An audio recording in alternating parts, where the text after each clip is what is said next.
to the tree. But what it does too is not only does it keep it from the tree growing around it, but as that tree grows, now the wire has some play so it can grow with it. So at the base, anytime you do tree lighting, you want to leave a little bit of wire coiled up and buried so that tree can grow, and you can just keep pulling that wire up. And if you need to, over time, you can back this off. That's how you keep lights in trees for a long, long time. And with the lights that we use, they're designed for that. They're not designed to only be up there for 3 to 5 years. They're designed to be up there for as long as you want them to. So that's how you go properly mount a light in a tree to get that cool downlighting effect we talk about all the time. Hey guys, it's Cal from the Lighting Doctor here. I hope you guys enjoyed this video with some more great landscape lighting tips. To learn more about landscape lighting, go and check out our website at lightingdoctor.ca, or if you want to see what a real quality landscape light should look like, go and check out our Try It Before You Buy It offer, where you can get a premium quality fixture at a discounted rate with your very own battery pack, so you can go and test out how that light's going to look and feel what a real premium quality light should look like. So go and check us out at lightingdoctor.ca, or go watch more videos on YouTube just by searching for the Lighting Doctor. I often get asked, well, how many lights should I use on each tree? And it really depends on the size of the tree and what you're looking for. But on any smaller tree, usually one light is going to be enough. But I always tell people, make sure you leave lots of extra wire at the base, because if you want to add more lights down the road, you can do that. And as that tree grows, you're probably going to want to do that. But this is a bigger tree. We've got a multi-branch tree here with a couple big stems, so we're going to use 2 lights. We're going to use one on this side and one on the other side, and we're going to focus it up on these trunks and try and get it all the way to the upper part of the canopy. And anytime you've got a tree that has multiple stems, multiple trunks, you're definitely going to want to use more than one light. And the bigger the tree, I mean, oftentimes 3-4 lights is not overdoing it. If it's a really important featured tree, I think the more lights you can get on it to get the canopy and the trunks really highlighted well is going to make a big effect in your landscape. To be using this, it's a new brass wash light from FX Luminaire. Really good quality, really durable, and really well priced for a good brass light. There's a lot of brass lights you can buy on there, but I've just found that a lot of them are very cheap. So I'm glad that FX Luminaire has come out with kind of a new series that fits this need of a really good quality brass light, but at a reasonable cost. So that's what we're going to be using here, and we're going to be using it in a lot of areas like this. So you see this tree behind me is a little bit wider.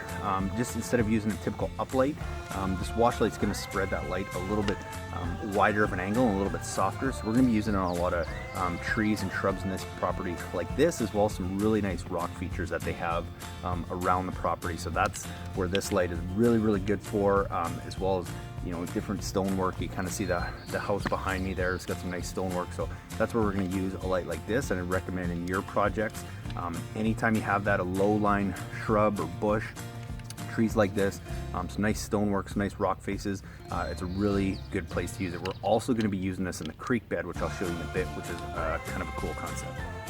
I'm going to show you some tree lighting examples and how we do that. Now, I'm going to do it down low here. I've got my ladder. I'm going to go put it up in the tree, but it's tough to get my camera up there. So this is how we do it. We do it with these tree mount stakes, and the reason I like these is they're no maintenance. Sometimes you'll see people will mount lights to trees just using like a regular bracket, but what happens is as that tree grows, eventually it grows right over that bracket, right over the wire and all that. So I'm going to show you how to do this properly so that you don't have to worry about that. And it's with these tree stakes. Super easy. See, the light screws actually into the top of here, and then this screws into our tree. So basically what I do is I just get it started with the hammer, get it in there a little bit, and then you can just use any screwdriver or anything. There's a little hole here, and you can just tighten that on. Keep spinning until you get it all the way in there. And the nice thing about that is now as the tree grows, it's easy to go and back that off. So as the tree starts getting wider, starts getting closer to the end, all you have to go do is do the opposite now, and you can just slowly back that off a little bit. So that's why I like that. Once you got it in there, pretty simple. Then your fixture is just a 1/2-inch thread, just pops in there and screws in. Now I don't have this all the way in, so it's not going to be super steady, but it'll give you It'll give you the right idea, and then you just make your adjustments, shine it down. One thing I will say is anytime you're doing downlighting, something you do want to do is get one of these Hex Baffles. I don't know if you can see this little honeycomb. Sorry, this bee's bugging me here. This little honeycomb shaped filter. Basically what that does is it just goes underneath the lens.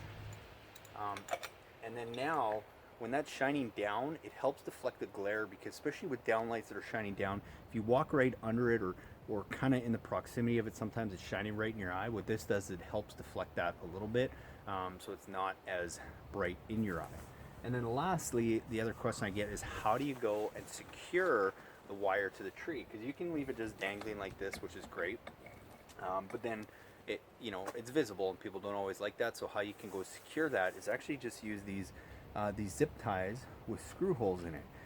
Again, another reason that we use those is because it's easy to go and back that screw off as that tree grows bigger. Because so many times I see people who just screw the wire or staple it to the tree or something, and then within a year or two you can't find that wire anymore because the tree's grown right over it. Well, this eliminates that. And basically all you do now is you go and you screw that zip tie to the tree.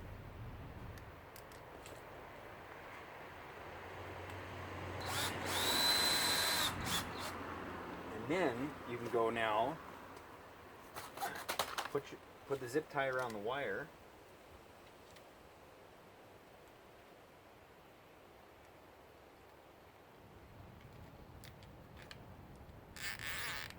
And then you can secure it to the tree. But what it does too is not only does it keep it from the tree growing around it, but as that tree grows, now the wire has some play so it can grow with it. So at the base, anytime you do tree lighting, you want to leave a little bit of wire coiled up and buried so that tree can grow, and you just keep pulling that wire up. And if you need to, over time you can back this off. That's how you keep lights in trees for a long time. And with the lights that we use, they're designed for that. They're not designed to only be up there for 3 to 5 years. They're designed to be up there for as long as you want them to. So that's how you go properly mount a light in a tree to get that cool downlighting effect we talk about all the time. Hey guys, as you can see here in this project, we've used a couple of up lights. We've got a lot of wash lights because we have a lot of lower, wider shrubs that we really want to disperse that light out. But then we do have some nice feature trees all over the property. We've got some where they're really feature tree fruits. We actually got 2 or 3 lights on them, but pretty simple. I mean, these are definitely the most popular and what you see all the time. The biggest mistake I see a lot of people doing is a lot of times they'll put them too close to the tree and it just creates this big hot spot. If you're trying to light the trunk, you want to have it about 12 to 18 inches back to do that. If it's a tree where you got lots of nice foliage and stuff that you want to highlight, that might be where you got to use 1 or 2 lights and move them further back from the tree and have them shine up in the foliage more. One thing I like to do if it's a bigger tree like that, I'll actually have 1 light that'll light up the stem like this, and then maybe 1 or 2 lights on the side that will just catch the the canopy of that tree to really give it some nice light. So on this project, like I said, wash lights, up lights, and then we've also got some path lights, but more to highlight a little bit of path and some nice rock work as well. It's really loud here. We're right by the street, but this will bring home my point. We had a palm tree right behind me here, and initially when we'd kind of done the first testing, played with our Instalight, our thought was we're going to make these palm trees close to the street look really good from the street side so that people driving by, walking by really get the full effect. But what happened last night, we turned everything on, we tested it, and we had some other trees on the property, beautiful palm trees that we had lit up from a different viewing angle, so from the homeowner's viewing angle. So the point of this topic is keep in mind your viewing angle. Where do you want that feature that you're lighting to look best? And that's where you want to place that light, because what we found is that the homeowner liked the way all the other trees on the property looked so much that they didn't care so much that the people on the street got the great view, and they're still going to because we're pushing light up into that canopy, so they're going to see that. But they wanted to see the cool, unique features of the trunk of the palm trees and all that. So we ended up just moving the light right around the tree, 180 degrees on the other side, and now the street guys are still getting the view of the top, the lit up palm leaves, but now the homeowner gets to view the trunk and the other features more. So my point is just keep in mind your viewing angle and try and walk the property or sit in the areas that you think you're going to want to see these things the most. There's a backyard area that we did the same thing, that originally we had like 12 lights planned for this one area, and just by keeping in mind the viewing angles and which way we were going to see things, we reduced that down to like 5 lights, because we realized we didn't need to light everything because we're not going to see all those different features and stuff. And just by lighting 5 of those in key spots and trying to fill some dark spots, having some consistency with spacing of lighting, we're able to go from 12 to 5 lights just by keeping in mind that viewing angle a little bit more. So that's one thing that you always want to do, and that's why that battery pack is such a good thing, because you can go set that up on a tree or a statue or whatever it is. You can go sit back on the area that you think you're going to be looking at it from. You can go and walk the property with that light lit up and see if that's actually where you want that light, if that's a viewing angle you're looking for. So always keep in mind viewing angles, not just from the outside, but even from the inside. Where are you going to be viewing that the most? Where we are up in Calgary, Canada, it's cold in the wintertime. I'm pretty much only seeing those lights from my kitchen table. I'm not going outside to look at them. So I want to keep those viewing angles in mind too. So just a quick tip about viewing angles. Always keep that in mind when you're designing a landscape lighting system. So what you're going to find in your try it before you buy it landscape lighting kit is 4 things. You're going to find our RS uplighting fixture from FX Luminaire. You're going to find our wash lighting fixture from FX Luminaire, and you're going to find our path lighting fixture from FX Luminaire, which are 3 of the most used lights that we use in any of our landscape lighting projects. And along with that, it's going to come with a King Innovation Instalight, which is a battery pack that's going to allow you to go and test out these lights on your property to see which lights are going to look best where. The Try It Before You Buy It kit is a chance for you to go and feel the difference between a good quality light and a premium quality fixture and the poor quality lighting that you're going to find online and in a lot of other stores. So you get to test those lights out for 14 days, go and plug them in, test them out on your property, see what's going to look best. And if you don't love it, you send it back to us and you get a full refund. And if you do, you keep those lights at a discounted rate and you just get whatever else you need. Hey guys, so I just want to show you, we're going to use our accent light a whole bunch in this property.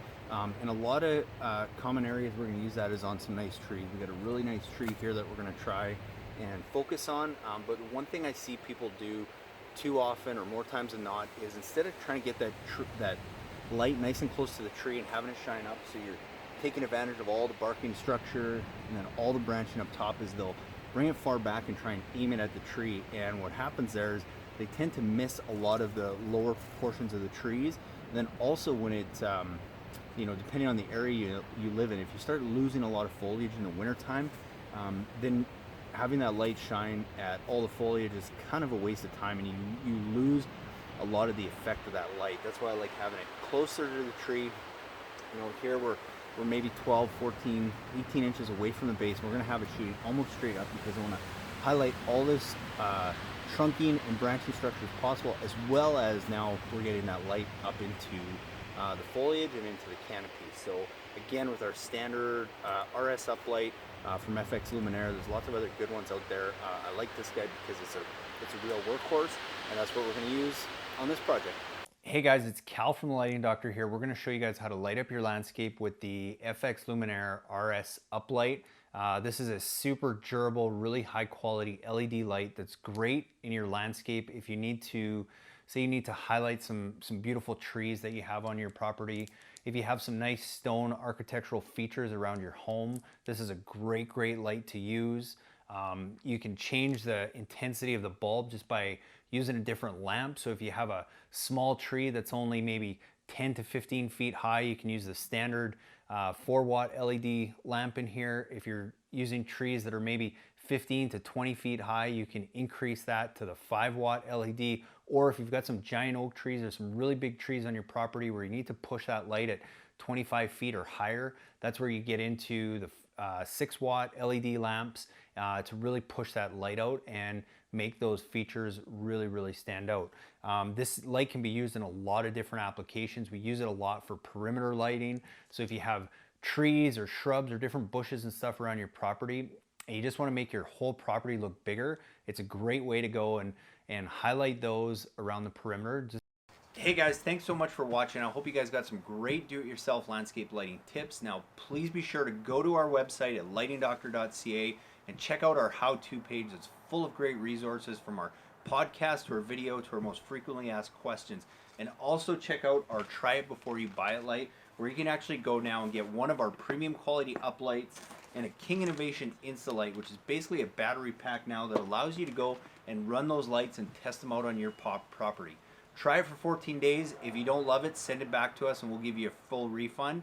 And if not, you keep the light at a discounted rate and go and buy what you need for your project. So thanks again for watching. Please be sure to leave us a comment. We love your feedback. Have a great day.